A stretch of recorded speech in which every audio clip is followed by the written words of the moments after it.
I will introduce our wonderful presenter today, Kulvir Singh. Kulvir Singh Gill is a senior principal with Clareo Partners, a growth strategy consultancy based in Chicago. Kulvir has been actively involved in the Sikh-Canadian community.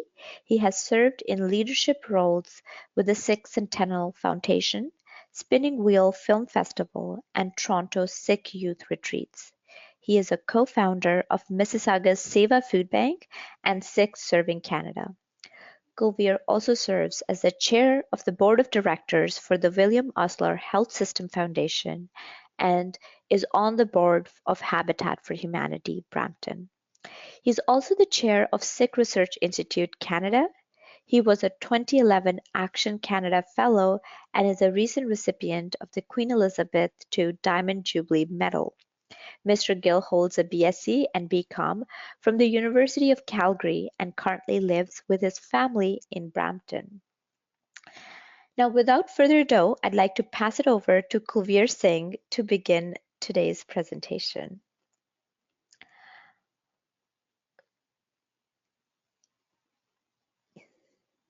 So Kulvir Singh, you should have the screen to you now.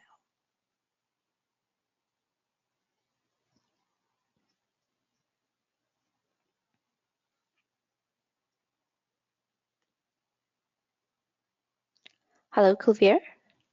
Hi, can you hear me? Yes, perfect. You're on mic now. Okay, let me just, okay, can you see my window? Yes, we can. Okay, wonderful. So can I get going, Denise? Yes, please. The mic is all yours. You can hear me fine? Yes. Okay, wonderful.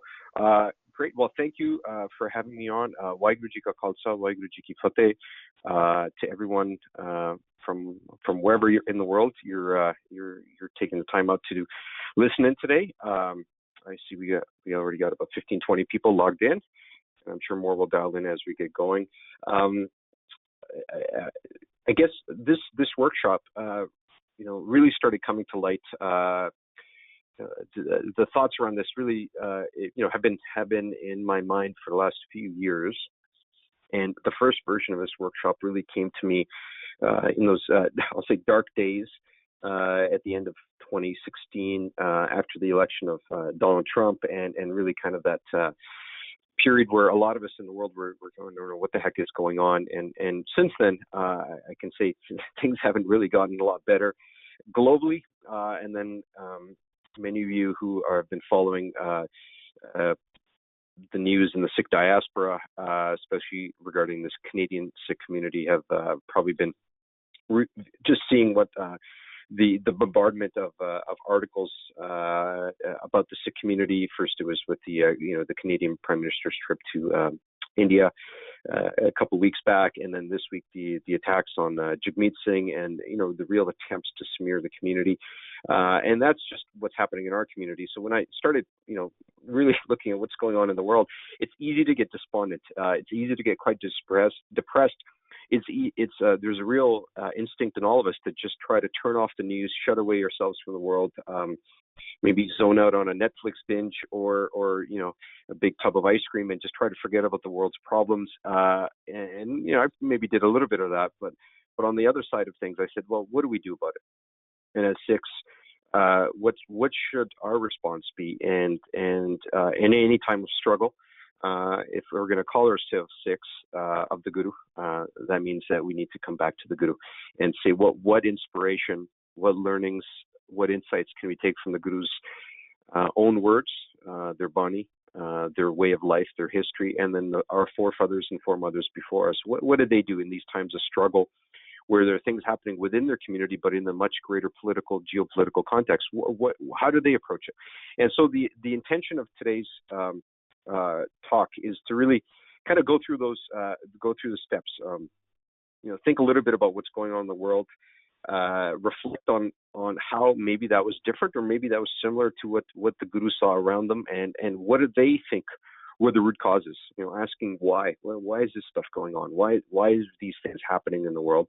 And then what did they do about it? So that's what I want to reflect on in the time that we have with us. What we'll try to do is hold let me go through the deck, the presentation, and you can ask questions as you go through, but I'll probably get to them just at the end because I'll just have the slides in front of me, and then at the end we can hopefully have a conversation. So with that, let me just kind of tee it up with a picture. I was looking at the last year and see what's going on in the world, and I said, what the heck is going on in the world? And there was a picture that I came across a little while back that I found truly haunting, and this is a picture of a young girl fleeing Burma or Myanmar. She's Rohingya Muslim, and the tears in her eyes just stopped me in my track as a parent.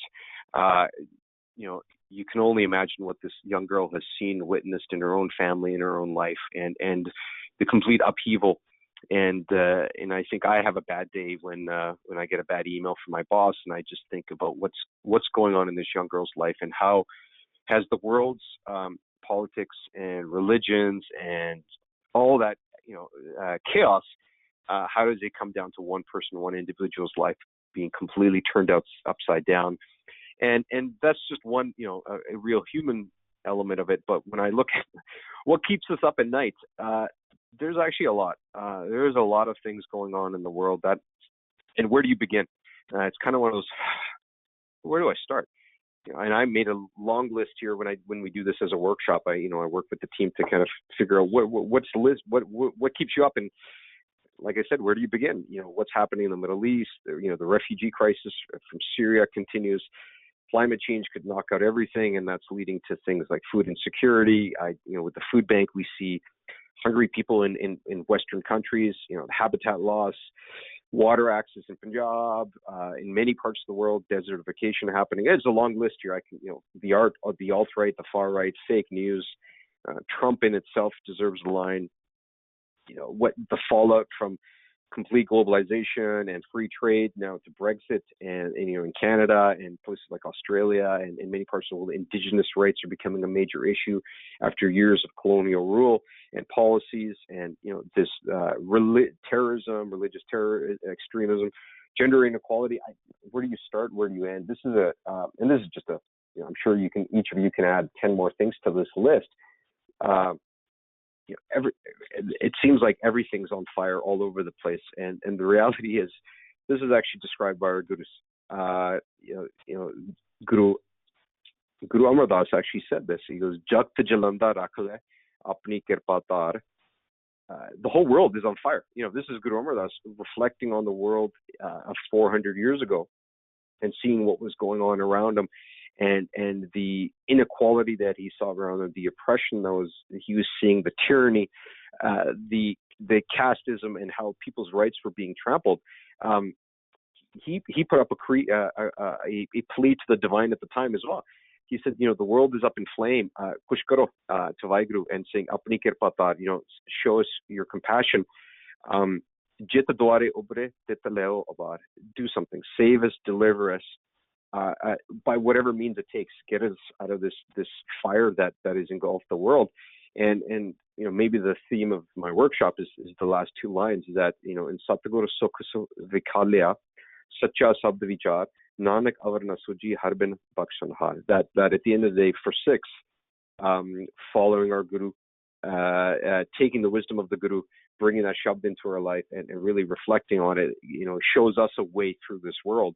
But what does that really look like? That's what we'll talk about today. But in many ways, the world of our gurus was not that different than the world of today. The chaos they saw around them, the ruling class subjugating the working class, the slavery they saw, the subjugation of women and low caste, and different religious policies being forced upon others. That's right. Similar to where we are today. And so if that was the situation 300-400 years ago, and I imagine that's the situation thousands of years ago, if you watch, any of the Greek tragedies, if you anything from Shakespeare, these same themes of power and inequality and oppression keep emerging in the human dynamic in whatever situation this is. So if you start going to the root cause, why is this happening? Why is Donald Trump so unhinged? How did he get into power? Why do kind of rich men in positions of power do what they do? how do we fall into this situation over and over again, time and time again? What's going on? Well, I think, it reflects, we all have our opinions of that. And I can, use my psychology background, sociology or behavioral economics, or we can try to understand that. But maybe from the Guru's perspective, we can understand what do they see going around them? What do they see as the root causes of what was happening at the time? And, so this is a few lines from Gurbani, a few shabds of Osler. This is from Guru Nanak Sahib. And he's saying, this is the time of ignorance. This is the time that we're in, that the kings are now the butchers. Righteousness has flown away. In this night of Ud Amavach, Sach Chandrama Dise Nahi Kya Chadya, that the moon of truth isn't visible anywhere. I'm in this darkness. I can't find anything. There's no way forward here. It seems like, we're at a point now where fake news is so abundant in our time that it's hard to differentiate. And you read on Twitter, and if you have those of you that have been on Twitter the last few days with everything that's going on, you really have to almost go in and see, is this a real person that's responding, or is this a bot? And in this ignorance and in this waves of falsehood coming our way, I don't know the path. And so Guru Nanak was saying, this is what he saw 500 years ago, 550 years ago. This was the time that was there, that in that time, the control of information was so limited. You had such low literacy rates, and there was no media per se at the time. Whatever the state was saying was taken as the truth. And even in that time, if the kings were the butchers, how is truth ever going to propagate in that time? And if you look at, this is Guru Angad, so not just thinking this is from any one Guru's perspective, as one Jyot, they saw this in their own way. Guru Angad said, "Nau fakire padshah murak pandit nao, ande ka nao parkhu eve kare guao, iltna ka nao chaudhary pure thao, nanak gurmukh janiye kal ka ev nao."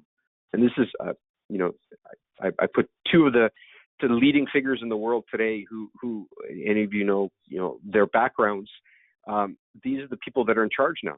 So the beggars, the people that were without power are now at the top. The fool is known as a religious scholar. The blind man is a seer. This is what people accept. The troublemakers, the ones on the left that have, are fake businessmen, bankrupted companies, left millions of people, thousands of people with unpaid bills, and used other people's money, is now called the great businessman. And the guy on the right who, has been tied back to massacres and extreme religious fanaticism these are the leaders, and these are the people that are now seated with honor. And so this is the world now, and we accept it. You saw how so many people in countries around the world, these guys come to power, and instead of fighting back, you have people in their own parties and the establishment lining up for their own patronage appointments. So this is the world that we inhabit, and this is where people accept. But the last line is very important. The Nanak says, "Jide Gurmukha," those that are Guru inspired, those that are connected to some higher level of truth, they know that this may be the justice that's accepted in this day, in this age, but they know that there's something other than this. They know that they can see through this bakand, they can see through this veil. But it continues. Raje sihe mukaddam kutte jai jigasme, bethe sutte chakar nehda painere kao rat pit put ho chatte jao chat jao. And so those of you that think, first of all, that Barney, their Guru's Shabd was focused only on the divine and spiritual realms. Of course it was, but there was also an observation, and it was a political commentary on the world they saw around them, the human condition they saw. So this is what they saw at the time. This is Guru Nanak talking about Babur. He says, the kings are like tigers, and the officials have become their dogs. They're the ones that go out and harass everybody and inflict wounds with them. And they're the ones that, are the ones that go in and kill. And they lick up the blood that's coming out. So lokada shariyam lokada khun chus rahe. This is the commentary on the political establishment of the day that supported the dictators. And you see this now. You see that the leaders at the top are the ones that are maybe coming up with these crazy policies, but they're being implemented by public servants who are turning a blind eye and are going and doing the mass roundups of political arrests that come in, deportations that are happening, tortures that happen, and these are the dogs that at the end of the day say, well, I was just following orders. This happened 500 years ago. It's happening today as well. And so what was the cause of all this? So the Guru saw, that it's in a way, as I read through Barney, it's still very relevant. I look at it today and I said, this is describing what we see around us. But why was this happening? So the Gurus, try to understand what was the root cause of this. And those of you that are connected to Barney, you'll realize the answer is not all that. It's what it's always been. It's ego.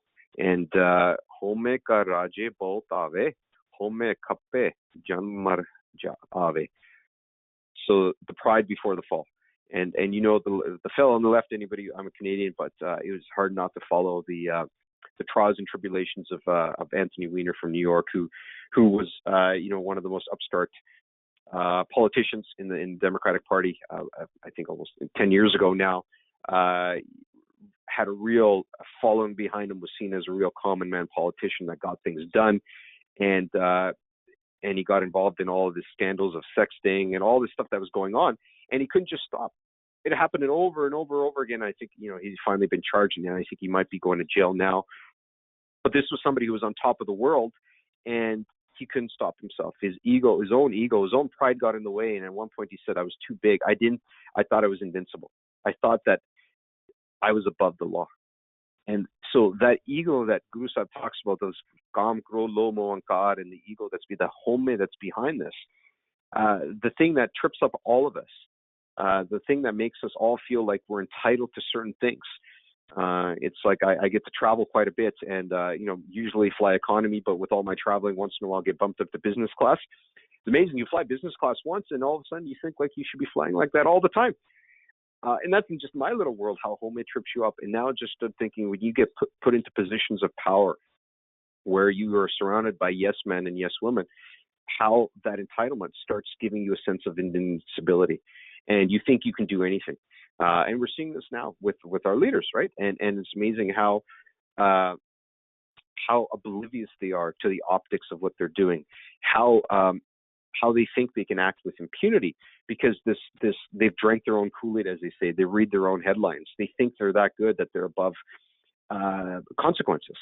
And we see how that usually plays out. The other thing that ends up happening is you think of typical emperors and kings is this real sense of I'm going to live forever, of immortality, that even in the U.S. president right now, knowing that he can only last for a couple of terms, is acting as though he's going to be in power forever. And you think of people that are trying to cling to power. You think of what Mugabe tried to do in Zimbabwe, Zuma tried to do in South Africa and stuff. They're trying to have themselves in positions and not realizing that one day they're not going to be around, and certainly their kingdoms, their countries are not going to be around. So they cling to this stuff and not recognizing the sense that nothing lasts forever. And Guru Arjan himself talks about, and I won't read the whole shabd here, but basically saying, you think you're going to live forever, but everything about you is going to disappear. So no warrior, no hero, no king, no ruler is going to last forever. You see this with your own eyes. Your fortress, your shelter, your treasure, everything about you is going to disappear, and all you're going to have left with you are the actions that you've committed. You come into the world naked, you're going to depart naked. So why are you building these empires? Why are you building these palaces to your own memory when no one is going to be around to remember you one day?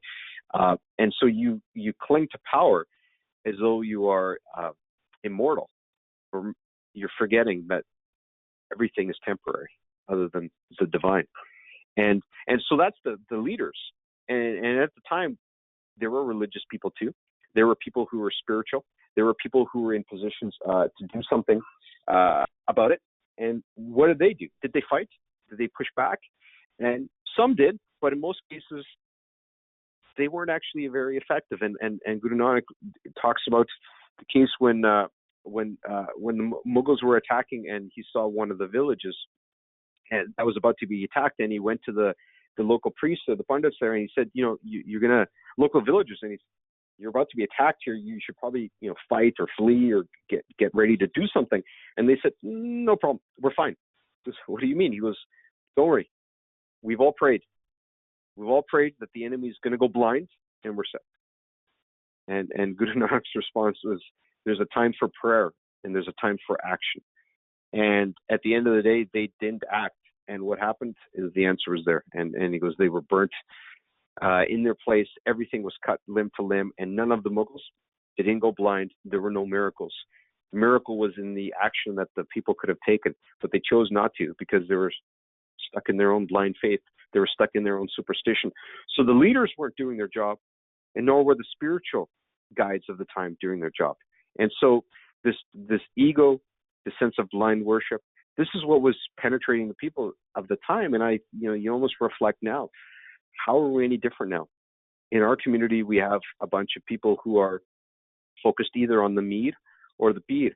We have those that are focused on the political side of things, and we have focused people, and they say, they're focused on the outside battles, and maybe not so focused on what's going on with their own internal development, their own Sikhi. And then we have people on the other side who are focused on maybe just Simran and Kirtan, and let's just focus on our spiritual development, and everything else will take care of itself.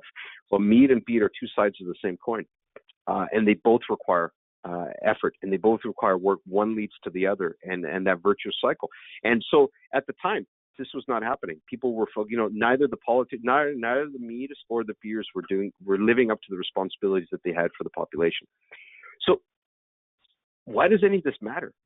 Because if you think of at the other side, there are other religious traditions that said the whole world is fake. The whole world is an illusion. There's none of this pain, suffering that people are feeling there. Don't worry, it's all temporary. The world is not real. It's actually the afterlife that matters. And all of the suffering you're feeling is going to prepare you for the afterlife. Or it's all irrelevant because everything will be taken care of. There'll be a paradise waiting for you afterwards, or in the next life, things will get better. So many folks of religion chose to retreat. Many folks of religion said, you know what, politics, civilian life, bureaucracy, government, business, day-to-day living, that's not for us. We need to go retreat to our jungles and our caves and our monasteries where we can contemplate the divine and focus on what really, really important, because the world is not all that important, because you know what, the world isn't really real. And the Gurus challenged that. The Gurus challenged that head on because it was their fundamental belief that creator and creation are actually one and the same. That the divine, apine aap sajo, apine rachyo nao, doi kudrat sajiye kar asan ditho chao. That, and sorry for the gender there, I took the translation straight. That Vaheguru created, Vaheguru was itself self-created. Vaheguru assumed its own form, and it created the creation and fits within it. And so creator and creation are one and the same for us. So if we believe that there is a divine, and the divine created the world, then we believe in the world. Then we believe the world is real. And so our concept of Ek Onkar, as a bit of an aside, I think we really have to be careful when we say that Ek Onkar translates to one God. And those of you who heard me in other talks, I rant on this a bit, because when we think there's one God, we take on somebody else's, mostly, even though we know better, we take on other traditions or other point of views on what is God. And I'm a kid of the 80s and 90s. I think of, when I say you're God, I grew up on The Simpsons. I think of the Simpson God, the guy that looks like Zeus, long white beard, robe, walking on the beach with Homer. We think of that Zeus father-like figure sitting up in the heavens that blesses some, smites some, and our job in life is to impress this God up there. And I think in many ways we've internalized this into our Sikh psyche. We think of there's one God. We think Ek Rabba. We think Rabbu Par Baithava. Just in the previous translation, I forgot to edit that out. We think that God is usually a he. By default, we put a he in front of it. We think it's like this human-like figure that we're trying to impress, and so we have a transactional relationship with this God. And even when we go into Mool Mantar, we translate Mool Mantar as these are the attributes of this God.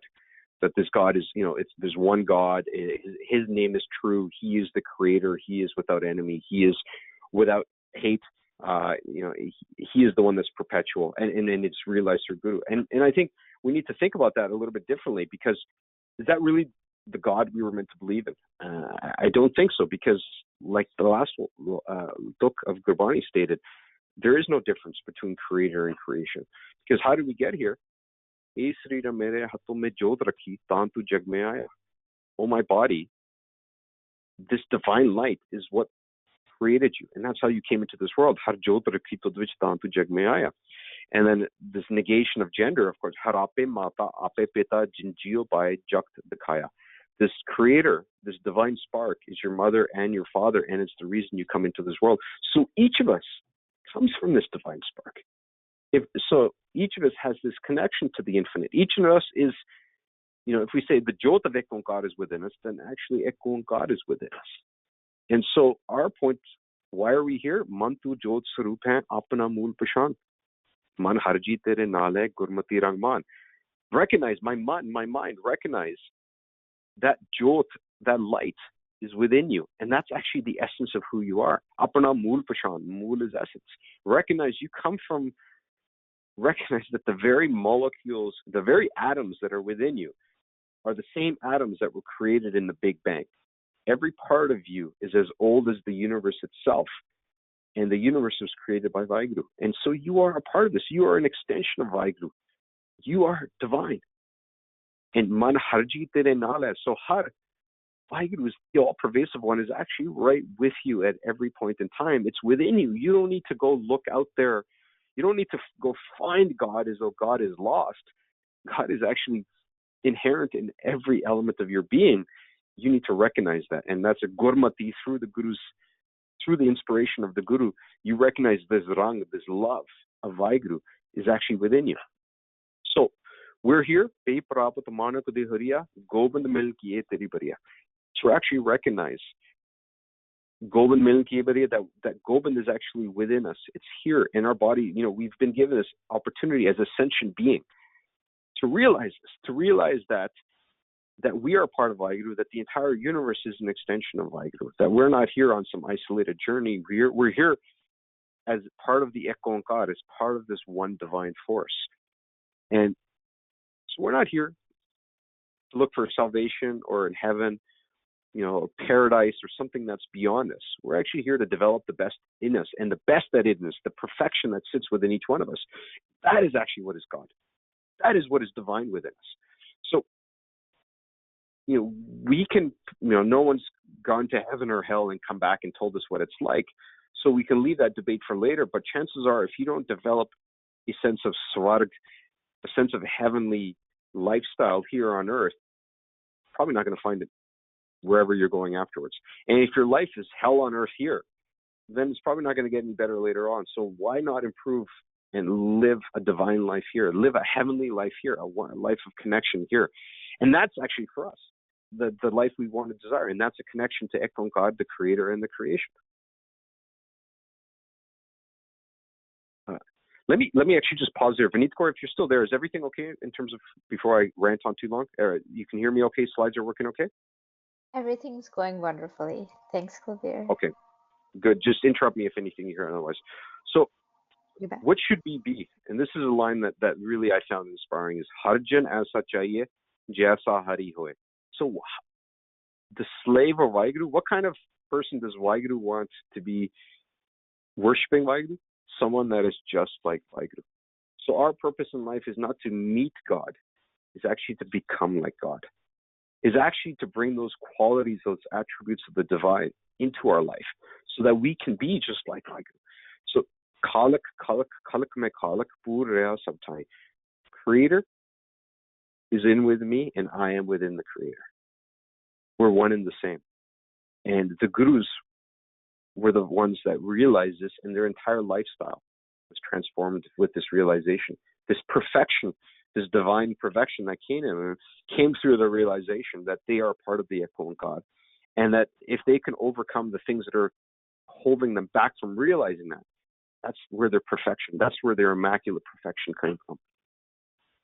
So this Ek Onkar we talk about, maybe if there's one other takeaway from this that you can take, is that let's be careful when we say there is one God, because it really, I think it changes the narrative. And as Harinder Singh from SikhRI likes saying, he goes, the God you think of is the God you worship.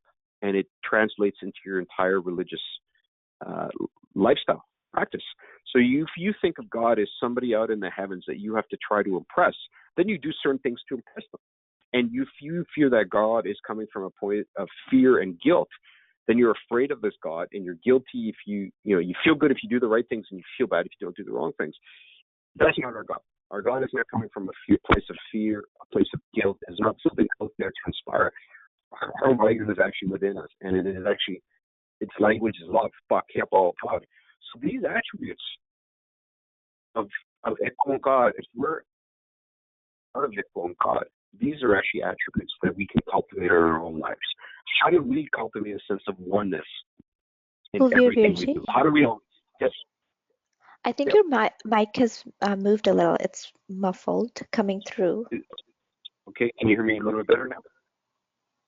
Is it still muffled? It's cutting in and out. Okay, let me try. Let me just make this one. Oh, is that any better? No? No. No? Okay, let me try. 1 second. What if I talk like this? Is that still any clear? No, I think your voice audio mic is just cutting every few seconds for us. Okay, is this any better? This is better, yes. This is better? This is better. Okay. All right, we'll continue like this. Do I need to go back a slide or two, or can I continue from where I was? No, you can start from this slide. Okay, so the intention is that when we look at movement there, let's maybe not just say that these are attributes of the divine creator. These are actually attributes we can cultivate in our own life. So let's think about how do we, Satnam, we become those that identify with the truth.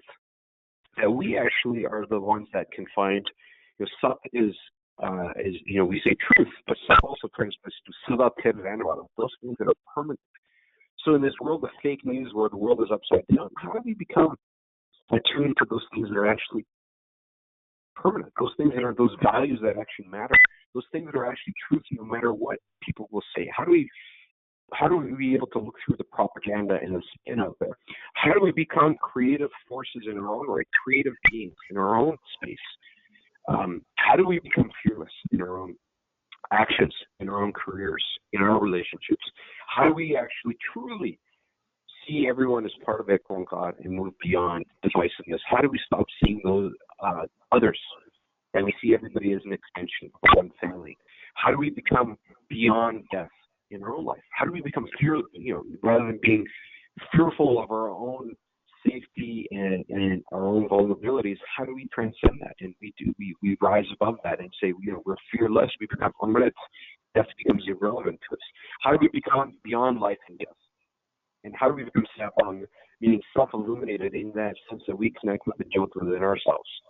We become standalone, and we become sovereign. So we don't lean on others for support, but we actually are the ones that provide support to others. And the line at the end, of course, becomes that this becomes through the prasad of Guru. This becomes through the inspiration of the Guru. Our perfect teacher provides us a path to this. So this is, I've taken a bit of a tangent here, but to really think about the way the Guru saw their relationship with the world, with the universe, is completely different. They saw the world as real.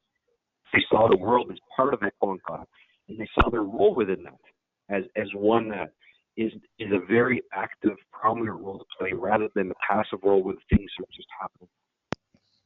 Virji, sorry to interrupt you again, but your voice is still breaking. Would you like to reconnect? Should I try calling back in? Yes. Okay, give me a second then. Let me find the number to call back in.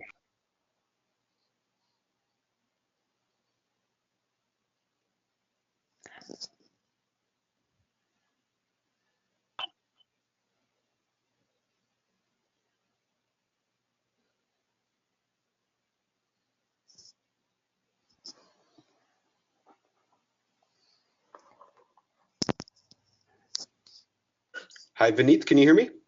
Yes, you're back and you sound clear. Okay, thank you for correcting. I'm using my I'm using the laptop mic now, so if this And if you, that's perfect. You're actually really crystal clear. If you could go over this slide again, because for the most part, we got a couple of comments that this was unclear. That was unclear? Okay. Okay, I'll go through this part again. Just give me a second to get aligned.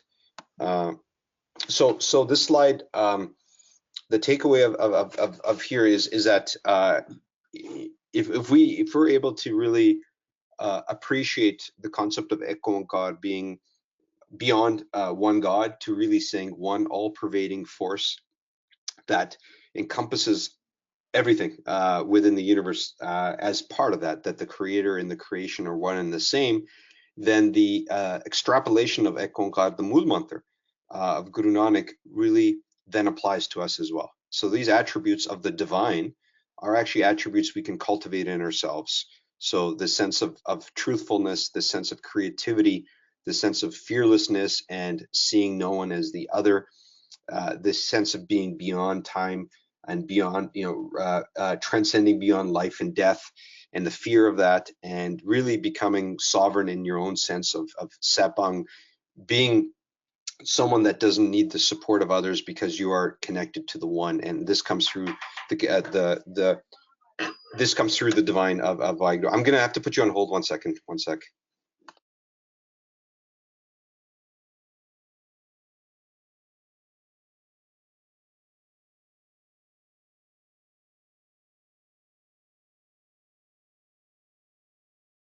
Sorry about that. Can you? Okay, I'm back. I think I'm. Apologize for the difficulties today. So this is the Mool Mantra that applies to us, and the same thing goes for the words in the words that we have for what we say. These are just words that we use for God because we don't have one word for God. Well, let's take that in a different way. These are maybe not words that we have for God, but maybe these are attributes of the divine, which may also apply to us. So this is where we need to reflect. How do we become the nourisher? How do we become the creator, the all-pervasive? How do we become sustaining? How do we become sovereigns in our own realm? How do we become transcending? Because these are attributes of the divine, and we are part of the divine. These are things we can reflect on as well and try to cultivate in our own lives. But what's stopping us from doing that? If we're all born from perfection, we all have this jyot within us. What keeps us from realizing that? So Guru Nanak talks about this. He goes, "Give satyara hoye." How do I become pure? Give kude to tepal. What's this wall that's keeping me from realizing this? And this wall is maybe twofold. This wall that we have is maybe the wall that, first of all, we've put between us and the divine, that we think God is out there and not within us. But then the other wall that we put up is between me and everyone else. That the day I'm born, I start separating myself from everybody else. If you have a young children, the first thing they love saying is "me ape kana, me ape ape." I want to do things myself, so I start building up my own identity, and my needs become my wants, become my desires, and over time, if I need something, I have to take it from you, and so I start creating walls between me and everybody else in the world because I have to build my own identity, and I have to see myself as distinct from everybody else, and then I see myself as distinct from the world and from the divine. So how do I break down those walls? And Guru Nanak says, "Hukum rajai chana nanak likhanan," and that's actually following the hukum, understanding the way of the world, following the Guru's footsteps. You start understanding that there is no other, there is no one else. I am connected to everything. I am part of this Ekonkar, and in that, those attributes of the infinite actually come within me. And this is actually, to sort of sum up this section, this is the most common phrase in the Guru Granth Sahib. It appears over 500 times, Ekonkar Satgur Prasad. And in a way, this is the summation of the Sikh mindset. This is the Guru's worldview, that there is Ekonkar, one force that binds the creator and the creation. And how is it recognized? Well, you need a Satguru, you need a true Guru, someone who has actually realized that in your life to show you, and through the grace of that Guru, you're able to connect and realize that Ekonkar. And so this Guru becomes really important to us. This guru, this sense of guru, of darkness to light, this life coach that we have. A guru literally takes you from ignorance to enlightenment, from dependency to self-reliance. So our gurus showed us the way. Our gurus showed us the path of how do you break down those walls. Well, the gurus did it in their own lives, and they became an example for us, and their inspiration through their message and their lifestyle gives us a way of how to break down that world. So the next section I want to quickly talk about is, so what was the guru's aspiration for the ideal person? So the gurus, if we go on the premise that the gurus were perfect, and the gurus saw through the illusion of the time of 500 years ago, they maybe were. There are many people through history who've been very critical of the fallibilities of leadership and political institutions, but their alternatives were always not well vetted or well articulated. So, I think we can learn from the gurus saying, what was, if the gurus been very clear in saying what are not the type of people we need in leadership positions, what kind of people do we need in leadership positions? What kind of connection should they have if they're inspired by this divinity? What does that look like? How does that come through in their lifestyle? And so the first place is to say is that they actually recognize that they are not themselves the source of their power. They themselves recognize that they're not the ultimate. Recognizing that they are part of the divine, but there's something much bigger than them. Hardata sab jakt bhikhariya mangat jan janta. That at the end of the day, we're all beggars. Not a single one of us is the source of anything. The source comes from the divine. And so if I accrue something and I give it to somebody else, well, I had to bring it from somewhere else myself. And there's a great little Saki well, not Saki, an anecdote of Maharaj Ranjit Singh when he was going on one of his battles. It was one of the ones that was going to be very challenging, and he didn't know if he was going to win or not. And on this, before he stopped, he saw the hut of like a religious man, and he went in there and he asked the sadhu that was there to pray for him because he didn't think he was going to win the battle. And so sadhu prayed, and Maharaj Ranjit Singh went and won the battle. And on the way back, he was very victorious, and he stopped by and he said to sadhu, he goes, hey, I won the battle. We're victorious. Name your prize. I'll give you anything you want in the world is yours. I give it to you. And the sadhu started laughing. He goes, well, just a few days ago, you came by here a beggar, and now you're the giver.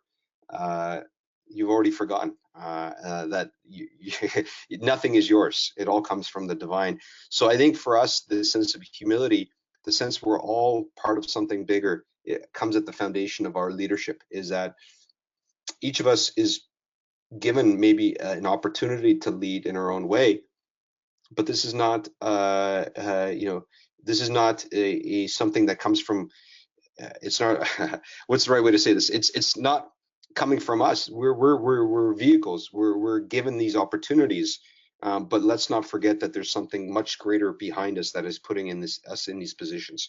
So who is a real king? Guru Nanak talked about who are the kings of the time, but he also talked about what kind of king there should be. Takht Raja so behe je takhte laik hoye, jin sach pashaniya sach raje se. So who can sit on a throne? Who's worthy of that throne? Someone who actually sach pashaniya sach raje se. These are the true kings that actually connect themselves with that ultimate truth. And such here, the chacha has an onkar underneath it saying this is the ultimate truth. Those individuals that are actually connected to something much bigger than their own power, something bigger than their own perception, their own spin, their own narrative, people that are seeing beyond their own grasp on power. Those are people that are actually in a position to maybe lead.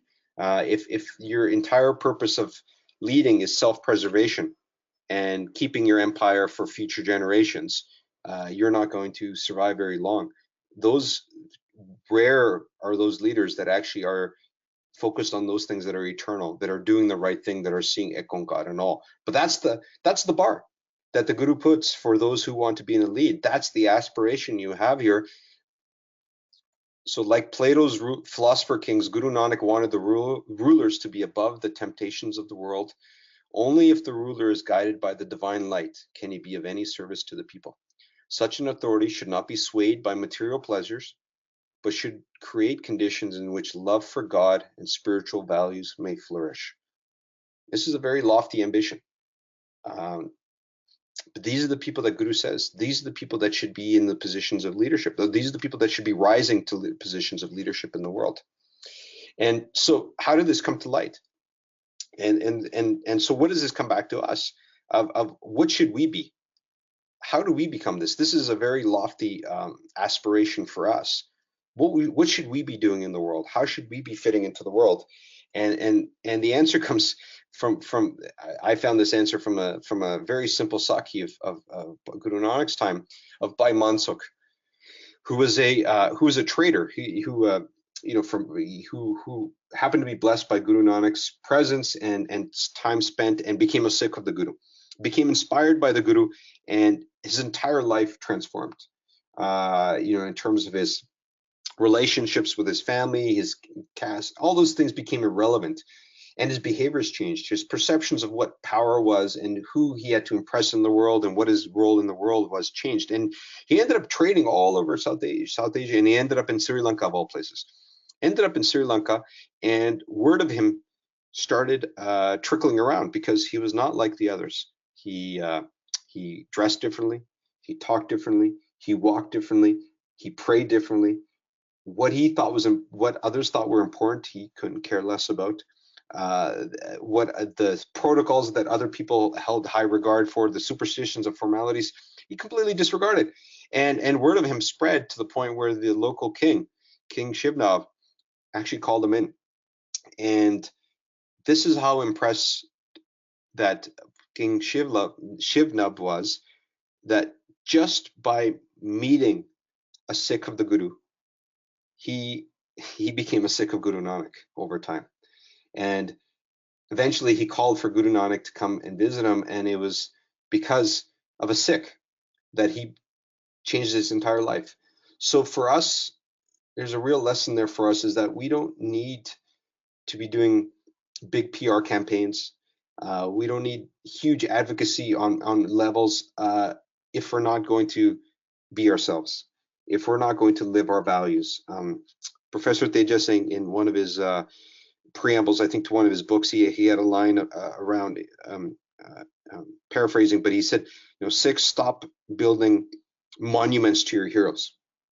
You don't need to build big statues and buildings in memory of your heroes. What you actually need is for every Sikh to be a living monument, for the actions and the values displayed by every Sikh to be so prominent that people look at them and they say, that looks like the descendant of Bhai Kanhaiya, or that looks like the descendant of Baba Deep Singh. That person is actually living the values of the Gurus. And for us, so the answer is actually pretty simple.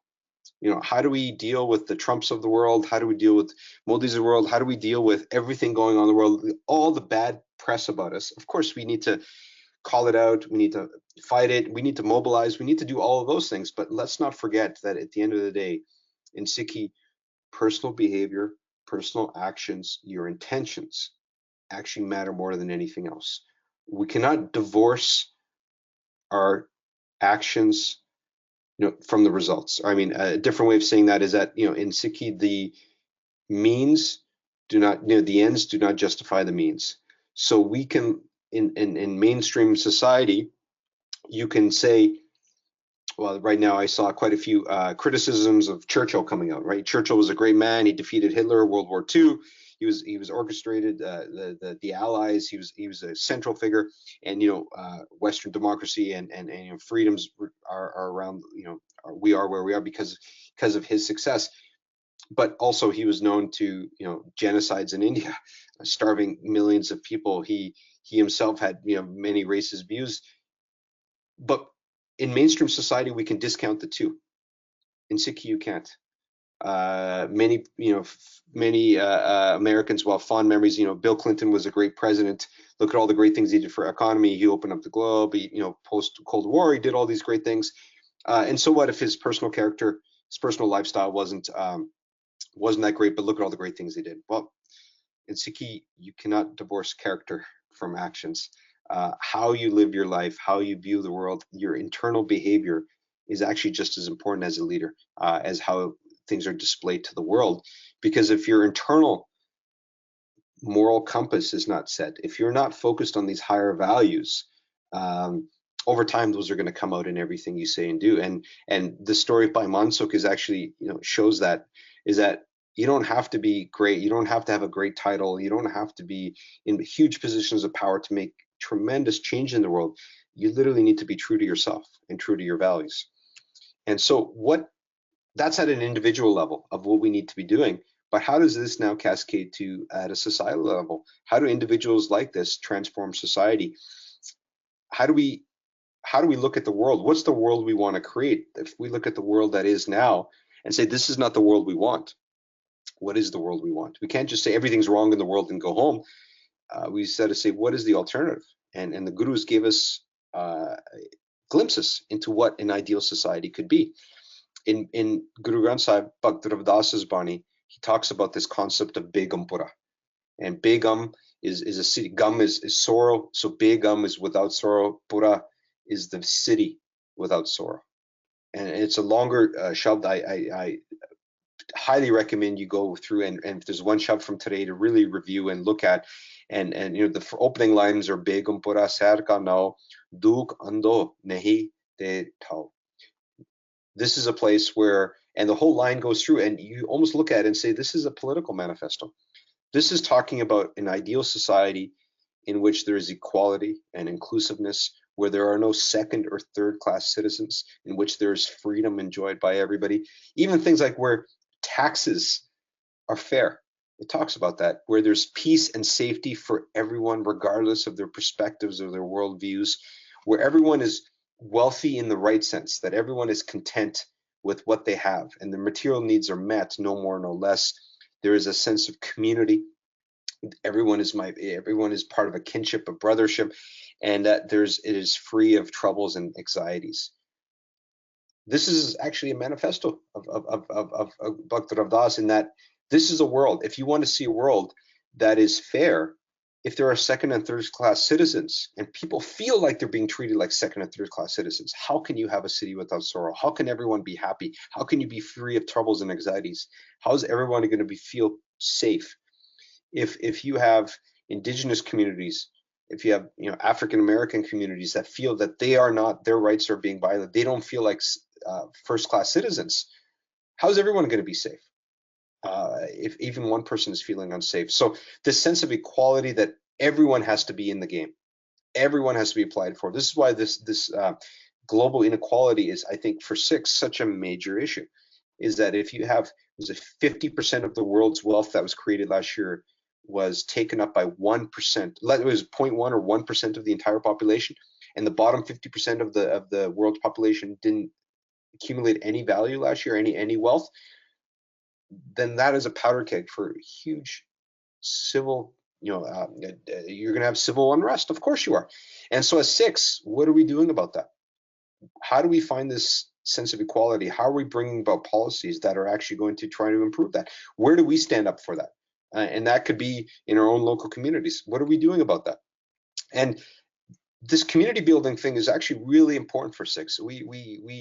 We've put our gurus into religious boxes, but as the quote here says, our gurus were not only revolutionary enlightened men of the times, they were great intellectuals, poets, musicians, and travelers too.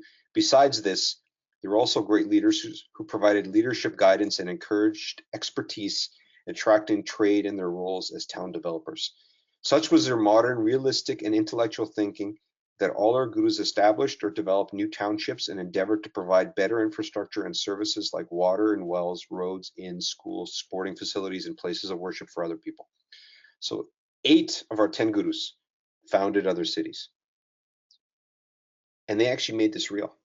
So it wasn't just talk about what a Begumpura looked like, but Guru Nanak at the end of his life, traveling all over South Asia, picked up the tools of the trade of farming, and as his later years showed people how to live an honest life, created the society that he was working towards. So this is the change we want to see. If we want change in the world, we have to get involved. This is why for us, civic engagement, I think municipal politics is actually the right place for Sikhs, where day-to-day decisions about our livelihoods are made. This is where inequality appears, where there's no public spaces for people, where there's no access to education or healthcare for people. That's where inequality resides. And out of that inequality, of course, you're going to have unrest. Of course, you're going to have people that are going to be suffering. So our gurus were on the ground putting this into practice. And Guru Nanak's Kartarpur, Dharamsal Kartarpur Sad Sangat Sajkhand Vasaya Vaheguru Gur Shabd Sunaya. This is where he created a Sajkhand on earth. So not looking for a heavenly abode somewhere else, but he created a place where people did what they needed to do. They Nam Japaya Vanshakya Kirtakiti, and Vaheguru actually came to life there. Vaheguru was imparted to people there. The Sajkhand was actually created on earth. So for Sikhs, this is not just a conceptual, abstract thing. This is about making this real and doing the hard work of community building, doing the hard work of getting out there and being in protest, being in demonstrations where a voice of truth needs to be added. And this doesn't just mean that we have to lead, but we have to support as well. So what does this all mean for me? I'm getting to the close here. Is that, for us, our Sikhi is not a purely individual journey, or it's just taking care of myself, my own family, but we have a collective responsibility here. If the world is real, the creator and creation are one and the same. Everything about this universe needs to be engaged in. So Sikhs are not nihilists. We're not trying to get to zero. Many traditions have this, if I can just cut off all connections to anything. So in my mind, if I can just get to zero, all thoughts, all attachments, all emotions, all interaction with the world, then in that I'll find Zen. In that I'll find enlightenment. Sikhi is actually the opposite. We're not trying to get to zero. We're trying to get to one. We're trying to see the echo of God in everything. We're trying to see the oneness in everything. So we live life to our fullest. So we don't just try to find God on mountaintops and sunsets by the ocean where we all feel really good. When we're in rainforests surrounded by nature, we all feel Vaheguru there. You know what? We look for Vaheguru in the slums. We look for Vaheguru in the jails, in the orphanages. We look for Vaheguru in the hospitals, in places of suffering, in the ugliest places of the world, because that's where Vaheguru existed as well. And we try to make Vaheguru's values come out in those spaces. So we lead our internal transformation. We take the time to, we cultivate ourselves, and that's where our Rat comes in, that's where our Bani comes in, that's where our Simran, our Kirtan. We do all that to transform our inner reality, but we actually then put that out in the world. And so our life is a life of full engagement with every segment of society. Our gurus did not hide away in caves. They engaged with the lowest of the low. They identified with the lowest of the low, and they called truth to power. They were troublemakers. I have in my mind almost an op-ed that I want to write, is that Sikhs have always been inconvenient to the rulers of the time because we were a pain in their side. We called out the hypocrisies of the day, be it religious, be it social, be it political. Where people were taking advantage of somebody, Sikhs were the first to stand up, be it against the Mughals, be it against the British, be it against 1979, the emergency, be it in Canada now. And we need to, I think, find that roots of saying, how do we continue to be troublemakers in the eyes of those that are subverting their power, those that are taking advantage of others? And this translates outside, but this also means in our own homes, where there are social dynamics that need to be changed, where there is pushback, where there is so much imbalance in power dynamics between genders and generations. How do we address that? How do we become this life of a householder? We treat everything as our own, because if nothing is the other, we're all part of that. And there's a couple points here that just that sangat is actually two words coming together. It's sang and gat, meaning to come together and to move. What are we moving towards? Because if we're merely just coming together and reflecting and praying, that's no action. There needs to be something coming out of our congregation, something coming out of our communities. And our Khalsa was there for religious upliftment and social regeneration. We're there to transform society, not just transform our own inner realities. And this sovereignty of Mead and Bead are one and the same, that the Daig and the Thig are one and the same. that the Deg that feeds people and the Deg that defends people, both of those may remain victorious. That's our Fateh. That's our Deg Fateh. So we need to move to this sense of reality, because so much is going on in the world, and this is the game. This is the there's almost a this is the victory that the gurus have in front of us. That Raj, Mal, Roop, Jat, Joban, Panjtag. These are the things that are taking over the world. Inni Tagi Jag Tagya Kine na Rakhi Laj. That if you look at power, wealth, beauty, social status, youth, that's what's everyone is occupied by those things. Be it how many likes you get on your Instagram, how much money you have, how beautiful you are. These are the things that are occupies everybody's time. Inna Tagme Tag se je gur ke pere pae, Nanak karma bar hor kete mutte jai.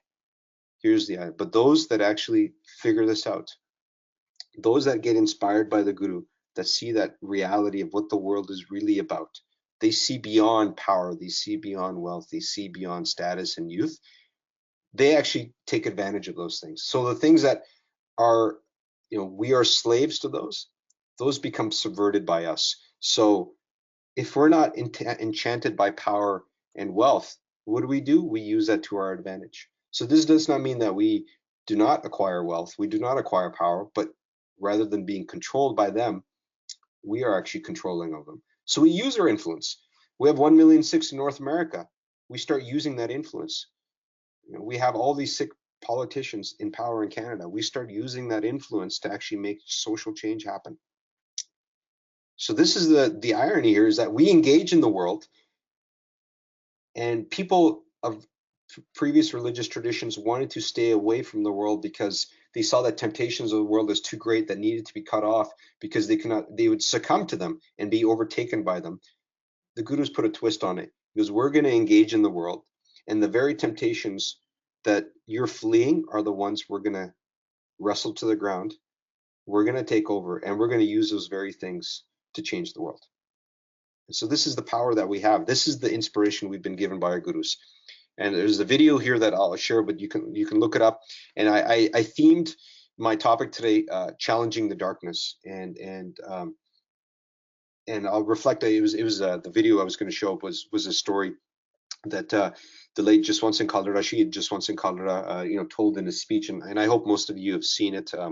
You can look it up on YouTube. But the analogy where this challenge the darkness theme has really come from is that he talks about this darkness that overcame a land where the darkness was so all-encompassing, so drowning that there was no chance, no hope of any light or anything coming, no dawn coming on any horizon, and people were completely despondent. And that out of the corners of that world, one light lit up, one little candle lit up and says, I challenge the darkness. I may not be able to light up the whole world, but in my little part of the world, my little corner, I can do something. I'm going to light a light, and I'm going to fight back. And that inspiration led others to light, and eventually the darkness was overcome. He obviously tells that story with much more eloquence and passion than me, but for me, that's always been a real reminder that we're not going to transform the world overnight, but we can change in our part of the world, and that begins with our own family, that begins with our own community. Wherever we can do something, we can challenge the darkness that's there, and that's what I encourage you as Sikhs. 25-30 million Sikhs around the world, start challenging the darkness in their own respective corners. We can change the world, and it doesn't take that many. Our entire Sikh history has been written by individuals, our forefathers and foremothers, where in the masses there were always a few that willing to accept the Guru's call, and in their own way, in their own time, their relationship with the Guru, that cultivation of that oneness, came out in their lives. And they did incredible things, and that could have been picking up a sword, or it could have been picking up a water jug, or it could have been creating an institution. It could have been a revolution with a pen, a sword, or in today's age, a keyboard. So the question is to leave you with is these are things that are going outside in the world. These are topics that are beyond any easy answers. They're all things going on, and you add to this the Sikh issues that I didn't list here, but they're all things that, you know, maybe on one level make us recede from the world, maybe you want to make us retreat from the world. But I would challenge us and say, well, these are the very things that should get us out of bed in the morning, and say, as Sikhs of the Guru, this is a fight worth fighting. Our Gurus have given us the tools, the inspiration to do something about it. Let us connect with the Guru Shabd. Let us take inspiration from the Guru's lifestyle. Let us take inspiration from our forefathers, foremothers, and the way they lived their lives. And let's do something about it in my part of the world. And that is now with my family, with my career, with my economic choices, my purchasing power, my social media presence.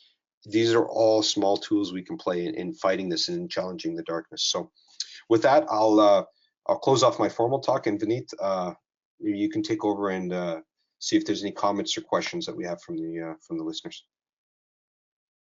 For sure. I just would like to give a reminder to all our audience here today that you can ask us questions in the question panel in your GoToWebinar control panel. And please send us your questions with your name and city.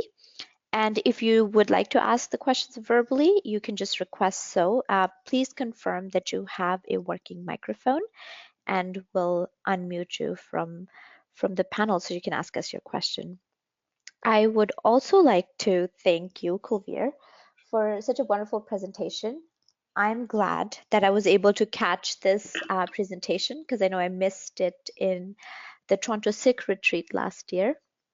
So it was a pleasure to actually listen to this. And I remember when I heard others who had attended this workshop of yours speak about it, how relevant it was last year. And to hear it this year in 2018, it's still very, very relevant. So I think that just kind of reinforces the fact that the darkness exists in different forms, in different eras and decades. And our work as Sikhs is to constantly seek that divinity and inspiration within us, to then always relate back to our community and engage with our community in ways that we are we are asked to, and the call of the time. We have, Kulvir, one request for you, and that is few of our attendees are inquiring about how they can play the video by Jaswant Singh Kalra. Oh, yes. Let me, if I can pop back. It's the videos. Actually, I don't know if you can see the. I won't press play because those of you on low bandwidth will get. It's called Enlightenment, Sardar Jaswant Singh Kalra's speech, and people should be able to look it up. It's just a link from YouTube, so people will be able to find it. But this is it's not his full speech, but this is a great video production based on the one story I was mentioning. Perfect.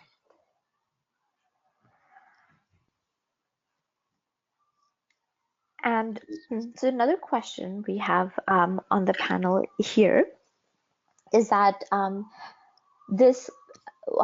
you've presented a very congruent or inline personal and social transformation, and that Sakhi was wonderful tie-in. But how do individuals who are new to the path of personal change or inspiration in their personal character can start to follow the Sangat path to just work on their personal development as well as the social engagement together when they're working on acquiring that inspiration? Yeah, it's a great question, because you often hear, and we all feel this, that I'm not ready yet. You know, people, when they talk about taking a next step with their Sikhi relationship with their Guru, be it physically or internally, transformation, say, well, I'm not ready for it yet. I'm still working on it. And the reality is that only our Gurus were perfect. The rest of us are mere mortals. The rest of us are all works in progress. And if you're waiting for perfection, well, you're never going to get there. And like they say in the startup world, that kind of done is better than perfect, or start working on it today, right? There's an urgency, I think, within within Sikh thought that it is a great line that says, there's 2 days of the week you shouldn't worry about: yesterday and tomorrow. Worry about today. You are here where you are today. If you are inspired today, then take action today. कोई पता नहीं है मौका कदों फेर मुड़ के आना. There's no need, here, one of the great lines that I heard that I realized is you think of Banda Singh Bahadur, who went and completely transformed Punjab post Guru Gobind Singh Ji. He met Guru Gobind Singh Ji once, one meeting, one interaction with Guru Gobind Singh Ji when he was Madhav Das Bairagi, and in one moment his entire life transformed. There's people there. This is not about how much time you spend on it. This is not how much depth you go into things. This is the beauty, that this is not linear. When you talk about disruption or step change, things happen, and when they come out of nowhere, things transform. It isn't some people slowly fall in love. Most of us, one day you're not in love, the next thing you realize, oh my God, I'm in love. That's a relationship with the Guru sometimes, is that when you find the inspiration, you make it happen. And when there's a time and a place for you to do something, do it. The people who turn 65 and think they're going to start volunteering, if they haven't volunteered their whole life, the odds are that they'll never volunteer.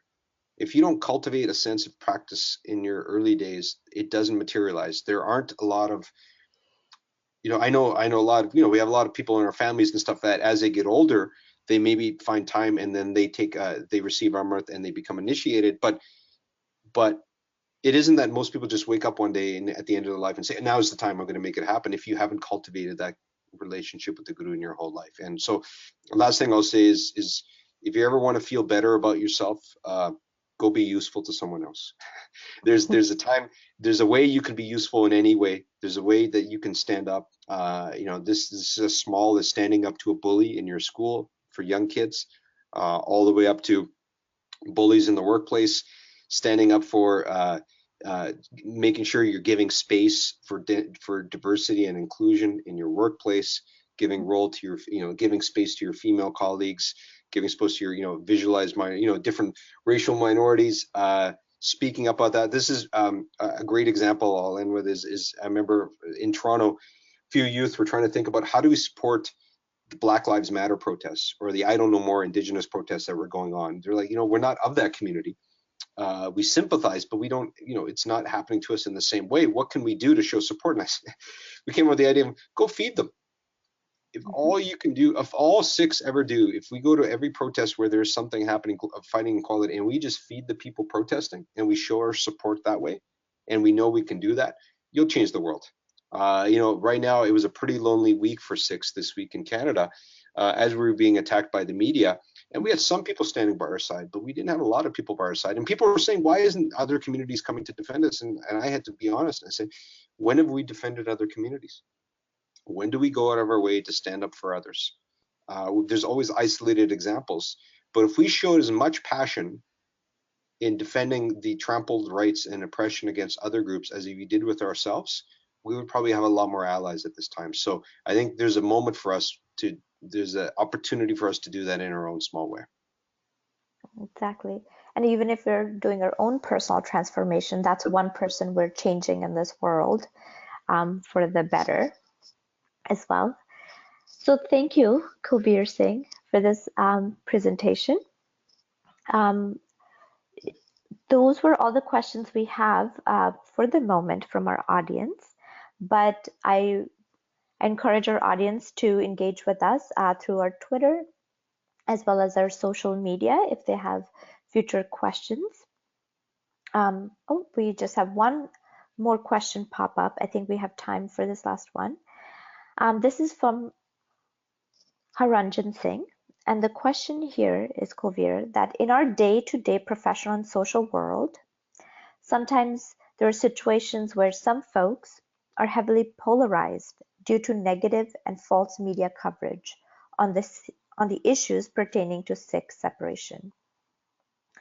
This is an opportunity for us to share truth with these folks, but practically speaking, it is required at least 1 hour of such presentations, such as the ones you brought, to bring someone even close to think about the Sikh values? How can we magnify the impact of sharing truth with them in such short opportunities, such as a conversation? Good question.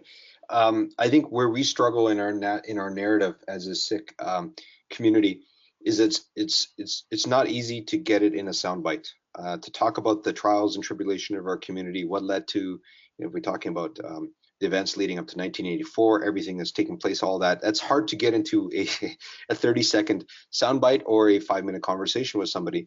But talking about Sikh extremism, terrorism, militancy, all those things are very easy because people, with ISIS and Al Qaeda and stuff, people are quick to equate us with other movements. You're not going to give anybody people aren't going to have the time or the energy to appreciate everything. But what you can do is simply this: people have a relationship with you, and I think one of the most kind of moving moments in my life was when somebody who I'd cultivated a good, close relationships with, somebody who was on a project with me, came to me and he said, "Kulvir, I'm reading this stuff in the newspaper about your community, and I know you're highly engaged and deeply involved in the community, and I know you're really trying to, you try to live a Sikh lifestyle. This doesn't line up with what I see in you or who you are. So help me understand." And that's when I can say, I don't need to tell that person much, but just seeing me and, and I was, what am I? But just seeing one Sikh in real life and knowing a Sikh, they'll be able to start comparing the coverage of Sikhs to what they see in life. And I think for us, it goes back to being the best Sikhs we can be, is that if we actually live our life, we'll endeavor ourselves, we'll endear ourselves to people. A PR campaign telling Sikhs who we are isn't going to change the world.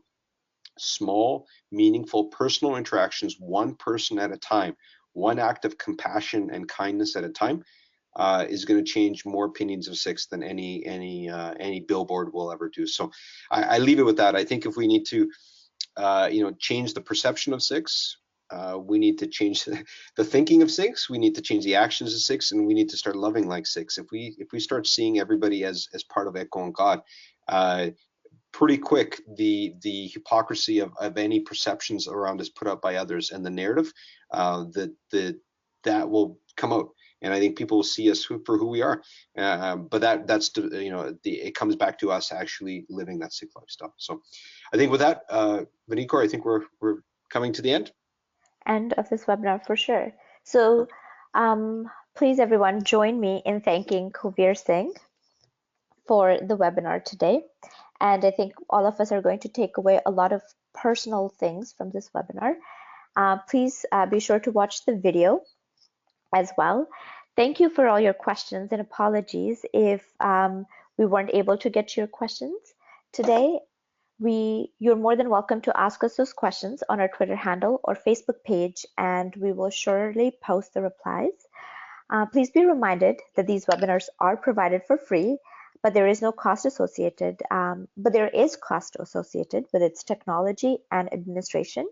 If you feel that you have benefited from this particular webinar or others in the past, please consider making a donation to SikhRI or becoming a webinar sponsor.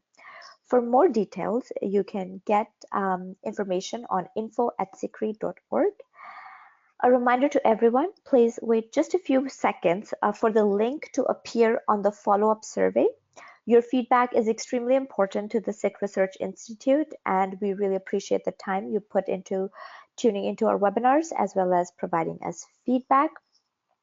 As I end the webinar today, on behalf of SikhRI, I thank Kulvir Singh for the e-Sangat today. Vaheguru Ji Ka Khalsa, Vaheguru Ji Ki Fateh.